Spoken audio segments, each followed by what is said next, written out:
ഈ അക്കാഡമിക്സ് എന്ന് പറയുന്നത് വളരെ സ്ട്രെസ്ഫുൾ ആയിട്ടുള്ള ഒരു കാര്യമാണല്ലേ? പലരും ഹാർഡ് വർക്കിലൂടെ കാര്യങ്ങൾ നേടാനാണ് നമ്മളെ പഠിപ്പിക്കുന്നത്. എന്നാൽ ഇത് ഈസി ആയിട്ട് ടാക്കിൾ ചെയ്യാനുള്ള ഒരു നല്ല മെത്തേഡോ ട്രെയിനിങ്ങോ നമുക്ക് കിട്ടിയിരുന്നെങ്കിലോ? എന്നാൽ നിങ്ങൾ പേടിക്കുകയൊന്നും വേണ്ട.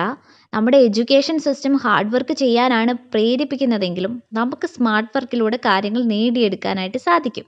അപ്പോൾ നെക്സ്റ്റ് ടൈം നമ്മൾ കാണാപ്പാഠം പഠിക്കുന്നില്ല, മെമ്മറൈസ് ചെയ്യുന്നില്ല, ഇതൊന്നും നമ്മുടെ ബ്രെയിൻ ഓർത്തിരിക്കില്ല. ഈ മെമ്മറൈസ് ചെയ്യുന്ന കാര്യങ്ങളെ ഇതെല്ലാം ഹാർഡ് വർക്കിൻ്റെ ഭാഗമാണ്. ഞാൻ നേരത്തെ പറഞ്ഞതുപോലെ നമ്മുടെ എഡ്യൂക്കേഷൻ സിസ്റ്റം ഇത് തന്നെയാണ് ഫോളോ ചെയ്യാൻ പ്രേരിപ്പിക്കുന്നത്.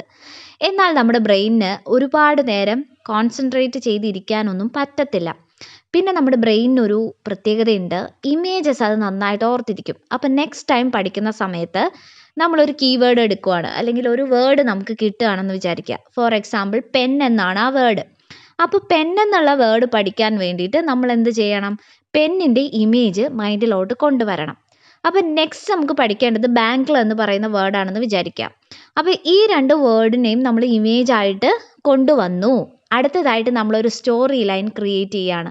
ഞാൻ പെൻ വാങ്ങാൻ കടയിലേക്ക് പോയപ്പോൾ അവിടെ പച്ച നിറത്തിലുള്ള ബാങ്കിൾ ഇരിക്കുന്നതായിട്ട് എൻ്റെ ശ്രദ്ധയിൽപ്പെട്ടു. ഇതുപോലെ കണക്ട് ചെയ്ത് ഇമേജസ് കൊണ്ടുവന്ന് ഒരു സ്റ്റോറി ലൈൻ ഇട്ട് പഠിക്കുകയാണെങ്കിൽ നമ്മുടെ ബ്രെയിൻ അത് ഈസി ആയിട്ട് ഓർത്തിരിക്കുകയും ചെയ്യും. നമ്മുടെ പഠനം എളുപ്പമാകും.